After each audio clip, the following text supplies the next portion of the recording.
Emotion वाला love और non emotion वाला लव के बीच का अंतर समझना दिलचस्प है। ये दोनों ही प्रेम के दो अलग अलग प्रकार हैं और अलग अलग व्यक्तियों या परिस्थितियों में महत्वपूर्ण भूमिका निभा सकते हैं। एक, इमोशन वाला लव, इमोशनल लव। यह प्यार दिल से महसूस किया जाता है और इसमें भावनाओं का गहरा योगदान होता है। इसमें इंसान अपने साथी के प्रति गहराई से जुड़ा महसूस करता है और भावनात्मक रूप से उनके साथ एक खास तरह की नजदीकी होती है। ये संबंध अक्सर देखभाल, समझ और सम्मान पर आधारित होते हैं। इमोशनल लव में दोनों व्यक्ति एक दूसरे के साथ अपनी भावनाएं साझा करते हैं और एक दूसरे की खुशी, दुख, दर्द को महसूस कर सकते हैं। इसके कुछ फायदे हैं। भावनात्मक संतुष्टि। इमोशनल लव में गहरा संतोष मिलता है क्योंकि इसमें दोनों पार्टनर्स के बीच गहरी समझ और सहयोग होता है। विश्वास और सुरक्षा। जब दोनों पार्टनर्स के बीच भावनात्मक जुड़ाव होता है तो एक सुरक्षित और विश्वास का माहौल बनता है। जीवन के उतार चढ़ाव में साथ। कठिन समय में दोनों पार्टनर एक दूसरे का सहारा बनते हैं और मदद करते हैं। लेकिन इसके कुछ नुकसान भी हो सकते हैं। अत्यधिक भावुकता।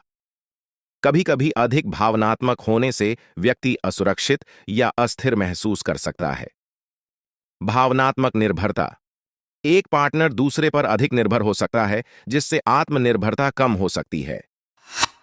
2, नॉन इमोशन वाला love, non emotional love. Non emotion वाला लव उन रिश्तों को दर्शाता है जो प्रैक्टिकल कारणों या जिम्मेदारियों पर आधारित होते हैं, जैसे कि किसी के प्रति कर्तव्य, एक व्यवस्थित जीवन या किसी विशेष उद्देश्य को पूरा करना।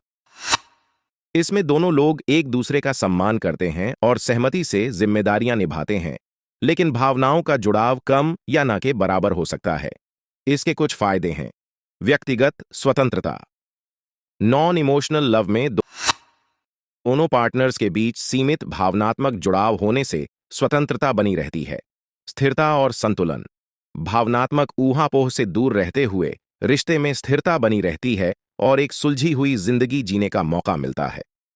कम अपेक्षाएं। इसमें अपेक्षाओं का स्तर कम रहता है जिससे आपसी विवाद भी कम होते हैं। इसके कुछ नुकसान भी हैं। कम लगाव।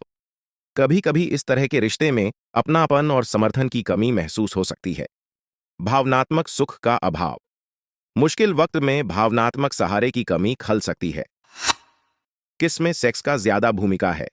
नॉन इमोशन वाले प्रेम में यहां सेक्स का उद्देश्य अधिकतर शारीरिक संतुष्टि और आकर्षण होता है, इसलिए इसमें सेक्स का अधिक महत्व है।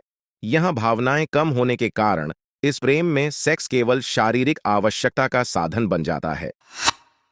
इमोशन वाले प्रेम में हालांकि इमोशन वाले प्रेम में भी सेक्स की भूमिका होती है, पर इसका उद्देश्य केवल शारीरिक सुख नहीं होता।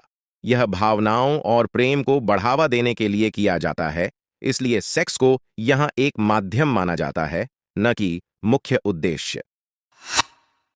कौन सा बेहतर है? यह पूरी तरह से व्यक्ति के स्वभाव और उनकी प्राथमिकताओं पर निर्भर करता है। अगर कोई व्यक्ति भावनाओं के लिए ज्यादा संवेदनशील है, तो उसके लिए इमोशनल लव अधिक संतोषजनक हो सकता है। वहीं कुछ लोग अपने रिश्ते में भावनाओं की बजाय स्थिरता, स्वतंत्रता और उद्देश्य को अधिक महत्व देते हैं, तो उनके लिए नॉन इमोशनल लव उपयुक्त हो सकता है। इमोशनल और नॉन इमोशनल प्यार में अक्सर एक दूसरे के प्रति भावनाओं को लेकर असमानता होती है।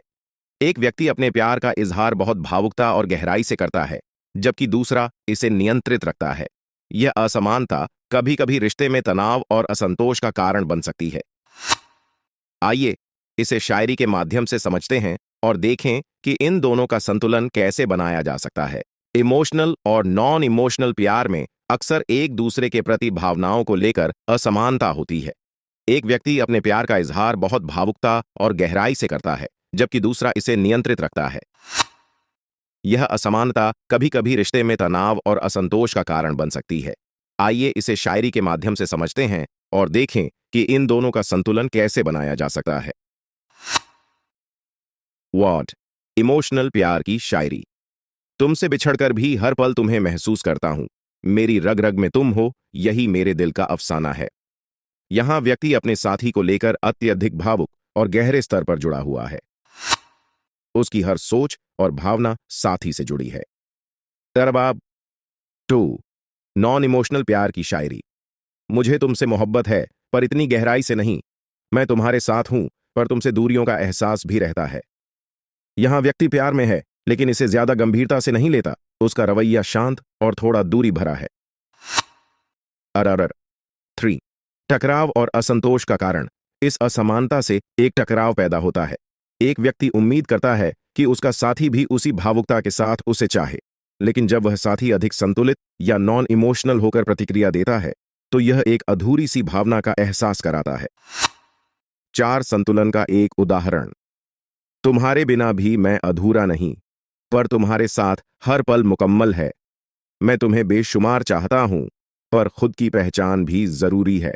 इस शायरी में प्यार को सच्चाई और संतुलन के साथ व्यक्त किया गया है।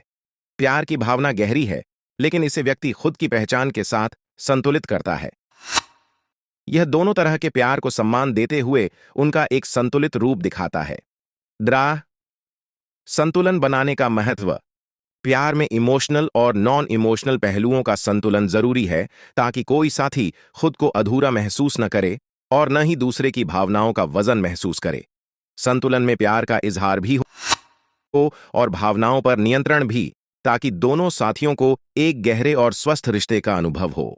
आदर्श रूप में दोनों के बीच संतुलन बनाकर चलना सबसे बेहतर होता है, ताकि रिश्ता भावनाओं में गहरे जुड़े रहने के साथ साथ व्यक्तिगत स्वतंत्रता भी बनाए रख सके।